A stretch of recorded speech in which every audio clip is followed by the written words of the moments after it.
So we were talking about Will Robinson. So were there rules about things that Will could or couldn't do?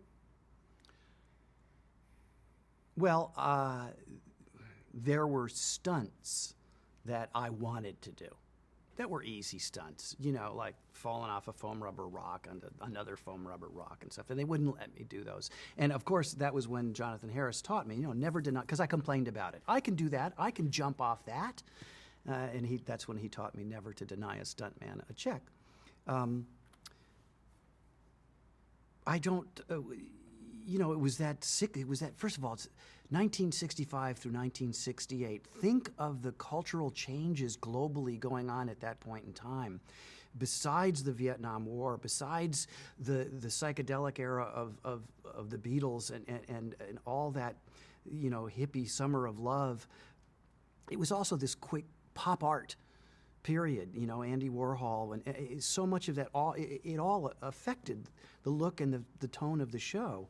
The colors, when we went to color, got so bright you needed sunglasses to watch the show. They're coming out with the Blu-rays, of the series pretty soon, I guess. 2015 is the 50th anniversary. So maybe there'll be some more attention drawn to it back then. But back to Will, anything he couldn't do. He used the laser gun twice or a couple of times in the first season. I don't know if there was a mandate that he shouldn't be shooting things anymore, but I wanted to keep using the laser gun, right? I'll do it. No, let your dad do it. So I don't know if that was a mandate, but I don't think there was much Will couldn't do. Talk about his wardrobe. The silver flight suits were initially made out of canvas, and they were so thick and so hot and so heavy that none of us could sit down.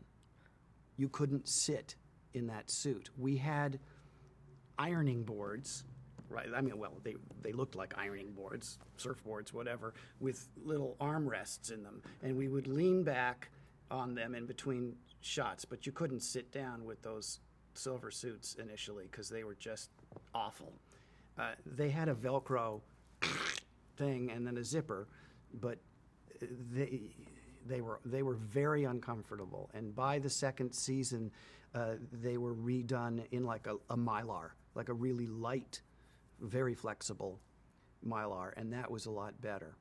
The on-planet wardrobe changed season to season, and I loved Will's first season outfit. It was just a simple dark blue tunic with a little red piping and a little red piping around the collar, which could be either a collar or kind of a turtleneck thing, ski pants, navy blue ski pants, and black boots. And I loved that one. That was my favorite. And I kind of bugged Paul Zasputnievich to let me get closer to that go back to that as the show went on. I had probably 6 or 7 costumes every season because I grew so fast. I was 10 when it was cast, and I was 14 when we went off the air. So I probably, grew that much I probably really did grow that much during the time. The second season was this bright orange with a yellow called turtle dicky thing. We had these turtle dickies for the second and third, the last 60 so episodes or something, were these turtle things that connected to it. Without sounding too pretentious, orange is not a good color for my hair, man. Orange is not a good look for one of my coloring. I hated that red-orange costume. It was just too much for me. I did not like that costume at all. So when the third season came along, I was lucky enough to get a dark purple costume. Again, the yellow turtle dicky thing, but it was dark purple. I liked it so much better than the second season that I was just happy to get it. Although I remember the third season, I haven't thought of this in forever, I had this cool belt buckle for the first few episodes. It was just a circle with some weird calligraphy on it. It was a cool circular belt buckle. Boy, I haven't thought of this in 40 years. And it kept breaking. So they gave me a different, if you look close, you'll see the first few episodes of the third season has a round belt buckle on Will Robinson that quickly changed because it kept breaking. I haven't thought of that in forever. Wow. The gals were in miniskirts after a while. Boy, and they were beautiful. They still are beautiful. But boy, Marta Kristen and Angela Cartwright in 1967 in miniskirts. Whoo, boy. Nothing on Goldie Hawn. Same as Laughing, everybody there and there. Anyway, I just loved that superhero look. Again, to me, it was like a comic book. It was that superhero thing that I was just so happy about. Although, like I said, the second one I didn't dig, but it was still a costume. It was still an adventurer's outfit. Will also played guitar on the show. Yes, he did. So was that your idea? No. I brought my guitar to the set of Lost in Space from day one of the pilot through the end of the series run. That's when I started playing the guitar at 10. I took serious lessons for like 4 years, and it was, music became the most important thing in my life then. I had a record player stereo in my dressing room. No one else did. So everyone from the cast brought their own records. Because look, the truth of the matter is I was basically on set, on camera, or in school. I didn't have a lot of hangout time. But I brought my record player anyway, and just left it in the trailer for a year or whatever it was. I didn't bring it back and forth, but I brought my guitar back and forth, but I didn't bring, the record player was permanently there. So I was pretty much either on set or in school. So, Mark Goddard would bring, he would bring Richie Havens, or he would bring Anthony Newley's Stop the World, I Want to Get Off, and he would sit in my dressing room and listen to those albums. And Marta Kristen brought the Byrds and brought Bob Dylan, and I will always thank Marta for turning me on to Dylan and the Byrds in '65. And she brought that stuff and would listen to it in my dressing room.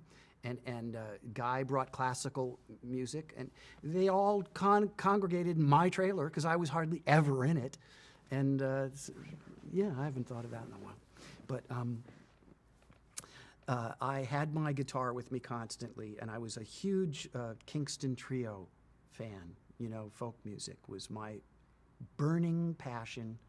I can't tell you why, but it simply was and pretty much continues to be. So Irwin Allen, who directed the pilot and created and produced the show, of course, saw me playing guitar during the pilot, and said, well, that's good. Let's put that in a campfire scene. What songs do you know? I named the folk songs that I knew. Green Sleeves was one of them.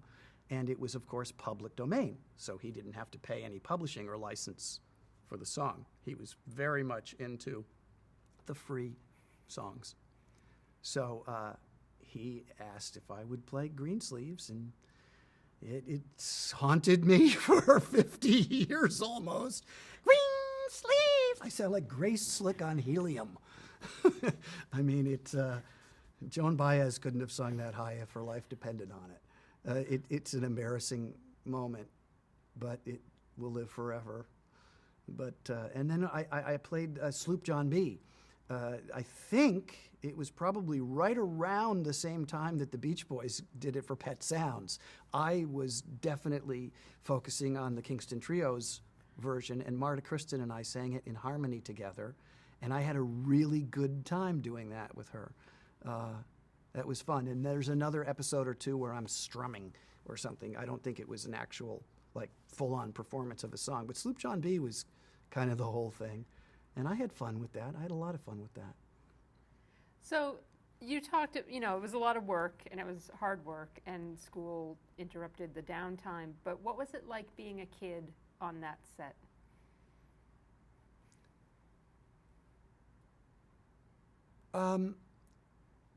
Well, after the initial absorption of we had 3 permanent sound stages at 20th Century Fox. We had stage 11, stage 5, and I think it was stage 24. And in those days, the back lot of 20th Century Fox was Century City. I mean, we had, jungle areas. And what was enticing and fun for a kid was the lot itself. I was in the few times that I didn't have to be there, like, it was summer, so I didn't have to go to school, and maybe I wasn't in the next hour's worth of stuff, I would take a producer's golf cart and just go cruising around 20th Century Fox. You see the whole studio is like a family, because you go to the commissary almost I'm sure we went off lot sometimes, but you're in the commissary almost every day, and that you're hanging out with Mia Farrow from, Peyton Place, and you're hanging out with Adam West from Batman, and, I'm hanging with Bruce Lee, who taught me like cat kicks and stuff. So if I knew for a fact I had like some time and I wasn't going to get in trouble, I would steal a golf cart from somebody and just, go rambling around the lot and go visit the Planet of the Apes or go visit Fantastic Voyage and just walk on a soundstage. I never felt like, I shouldn't be here or I'm not allowed here. I was royalty on that lot. I mean, they treated me like the prince of that lot. Everybody liked me. They did. I mean, that sounds cocky, but the guards at the studio lot, they all let me in whenever I wanted to go anywhere. And it was fun. It was a great lot. It was good. It was an adventure but we got in a little trouble sometimes. I started a huge water fight once. Here's the sound stages. Like, here's stage 5 and here's stage 6, and you have this corridor that leads to the streets outside. So you walk into this corridor. There's the woman's bathroom over here. There's a men's bathroom over here, and here's a few vending machines where, like, you can get a candy bar, or cigarettes, or a Pez dispenser, or whatever. And it's this foyer in between those 2 sound stages. And somehow or another, in the summer one day, I started a water fight between me and Angela Cartwright, and several other people got involved. And we ended up drenching this space, and I got in trouble for that. But, wasn't serious trouble. What are they going to do? Send me to the trailer? Yeah, I hadn't thought about that for a while either. So talk about a typical week in production, or a typical production on an episode of the show. Did you have rehearsal time? We would get our script. We would get our script a few days before, like we were never 3 or 4 scripts ahead. Some series are. At Babylon 5, we were always several scripts ahead, and it was always written by one person, and it was great. Lost in Space we had a handful of writers, and we'd get a script, and it would be, we'd be into day 2 or 3 of an episode, and it would be next week's episode. We'd get the script. Over that weekend, I would go to Lois Hour's house and memorize the script in an hour.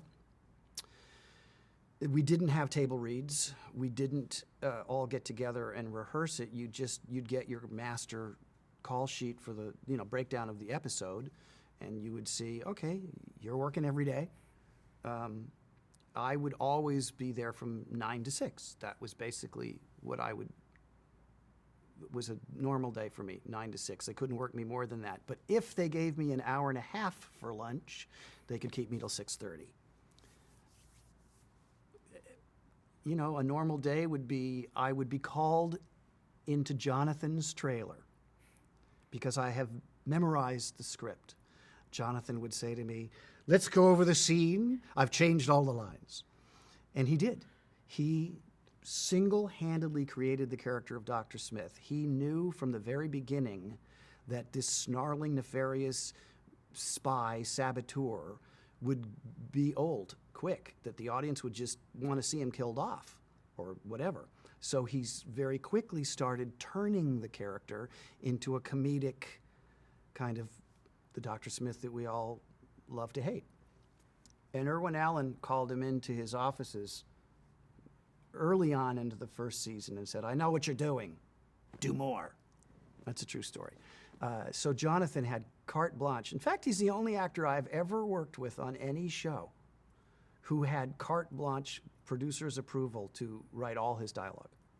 I would memorize my cues, but they wouldn't be there. You know, he would just, what was on the page, none of that, I'll make it better, yes indeed. He created all the alliterative insults to the robot, you bubble-headed booby. Anyway, so Jonathan would call me into his trailer, and I would know my lines, and he would say, and this is how it goes. And if my cue had been, what are we going to do? Now my cue would be, I can't fathom the depths of this madness. How dare we indeed? Or what, blah, blah, blah, blah, blah, blah, blah, blah, blah. What are we going to do? I go, oh, okay. All right. And we had a wonderful chemistry together. You know, obviously the chemistry between Jonathan and myself, and Bobby May inside the robot too, to a degree, worked. And the thing about Jonathan and I think it's probably safe to say it has a lot to do with the reason that we ended up with the bulk of the work, is because we would go in there and do it in one take. 2 takes if they wanted safety. We never screwed up. I mean, it's true. It is true. We didn't mess up. We'd go in there, we knew our lines.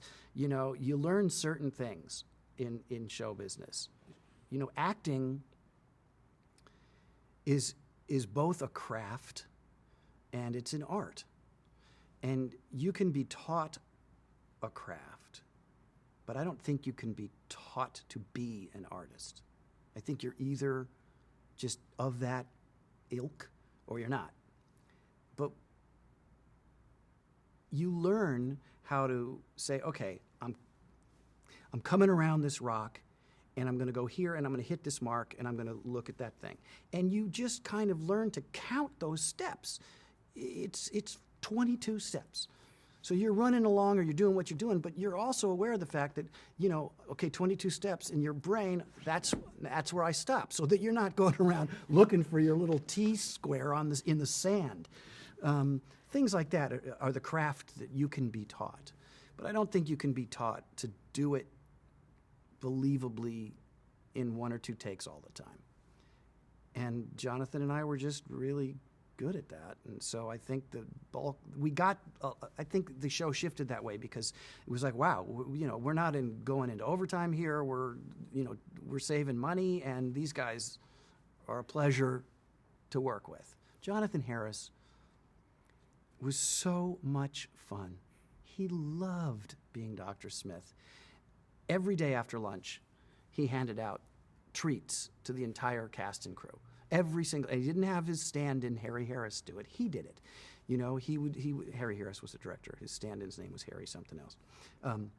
But he had, like, it would be Tootsie Roll Pops, or it would be, you know, some other candy. It was usually Tootsie Roll Pops. And he would hand it out to everybody after lunch. And in those days, there were tours.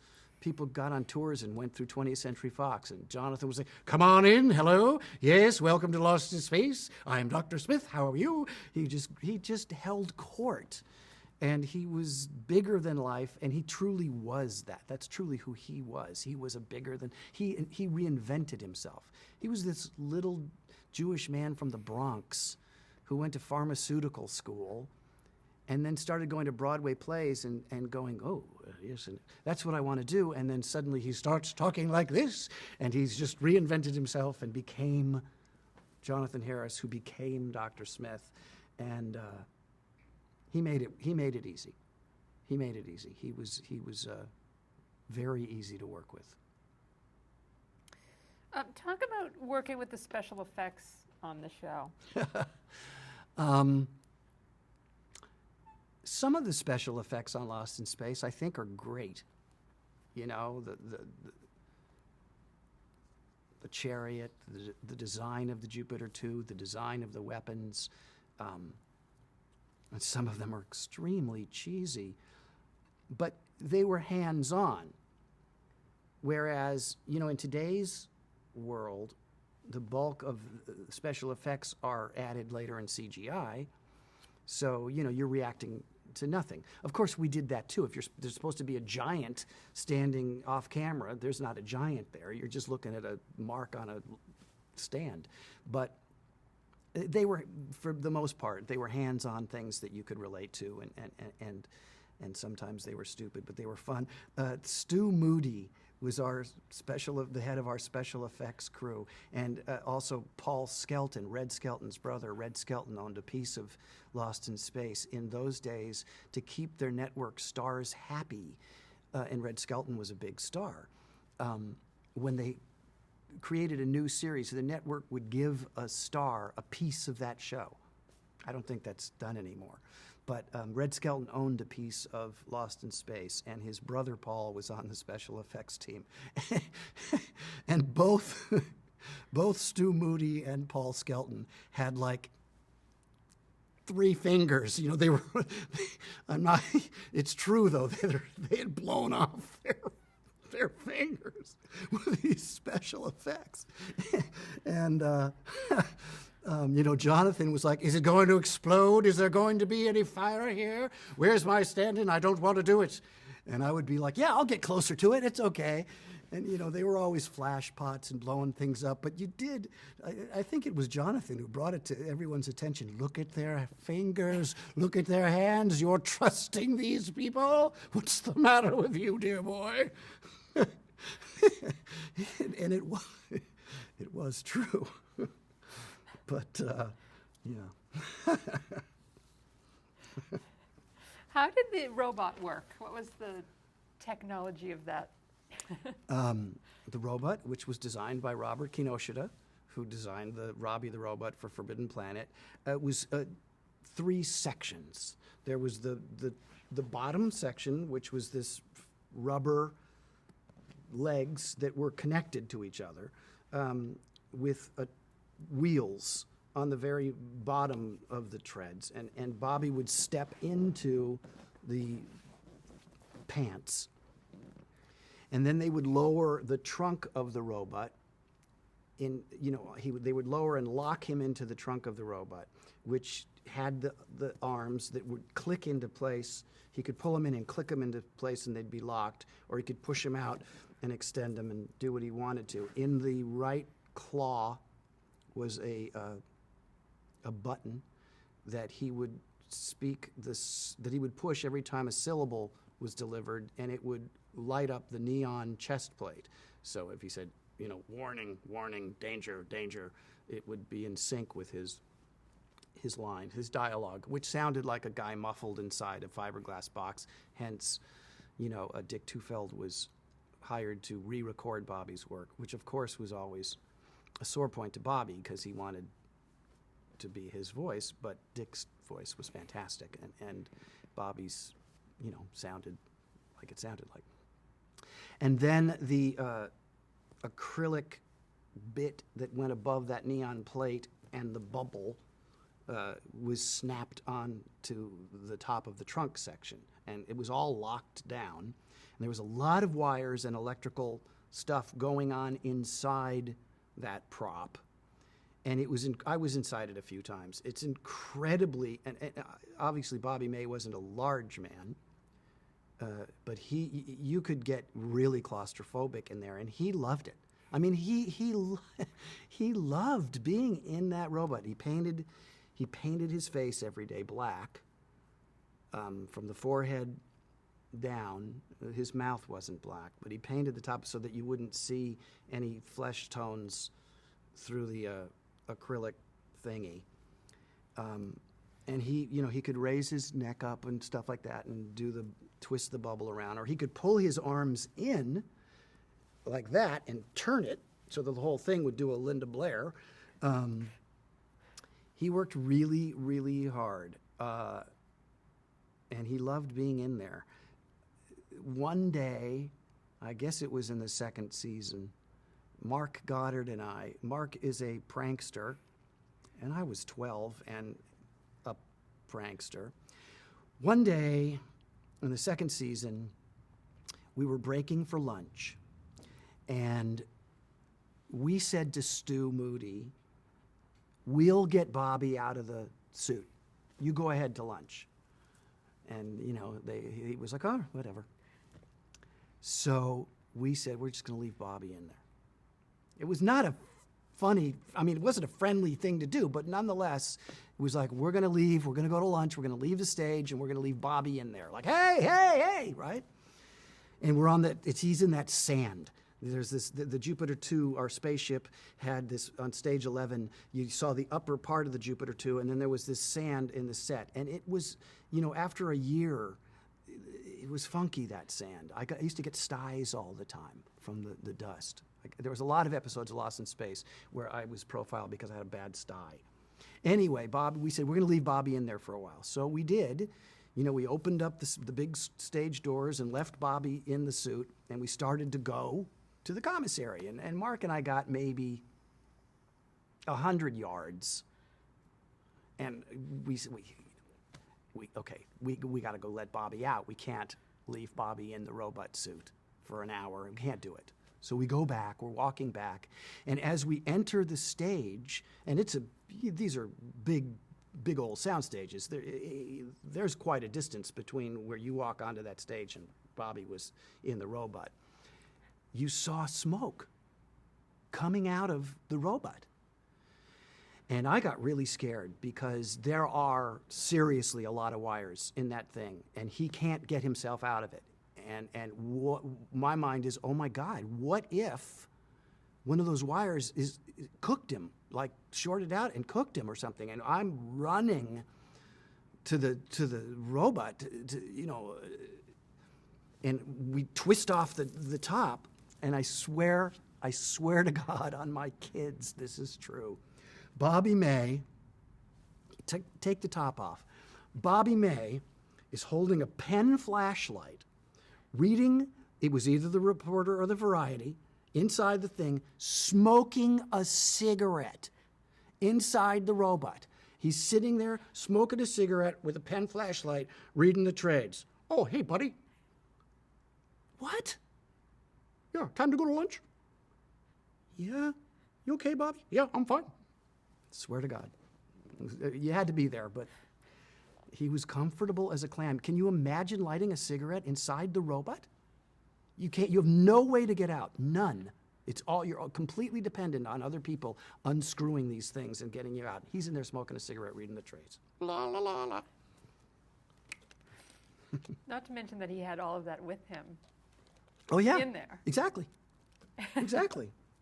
Go figure. But that's true. That's a true story. When the focal point of the show shifted to Dr. Smith and Will and the robot a bit more, was that a discussion that was had with you, or you just started to notice the change? No, I just noticed the change. Yeah. And it was something that you never discussed with anybody else. I might have discussed it with my mom and dad, but I wouldn't have discussed it with Angela or anybody else. And I was aware of that. It made me a little uncomfortable, although I was happy to have the bulk of the work. As the show, there's almost 3 different series in Lost in Space. The first season is that black and white, cool, great John. First of all, John Williams wrote our music. I mean, hello, okay, enough said there, right? And that's when he was trying to make a name for himself in show business. So he's trying really hard. We've got John Williams music. We've got these expensive props that are designed by masters and that are built. And it's this black and white. I love black and white. I'm a big fan of black and white, especially for fantasy or sci-fi, because it's just a quick way to accept a different reality. So we have that first season where that's what it is. It's this adventure ensemble sci-fi thing. Then the second season, it becomes absolute farce. It was laughing. It was Batman. Batman's what did it.